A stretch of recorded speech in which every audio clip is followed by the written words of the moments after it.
ভারতের সেনাপ্রধান জেনারেল ধীরাজ শেঠ নেপাল সেনাবাহিনীর সম্মানসূচক জেনারেল পদমর্যাদা লাভ করেছেন।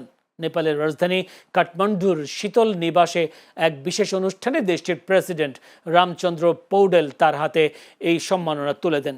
নেপাল সেনাপ্রধান জেনারেল অশোক রাজ সিকদেলের আমন্ত্রণে 4 দিনের সরকারি সফরে যান ধীরাজ শেঠ।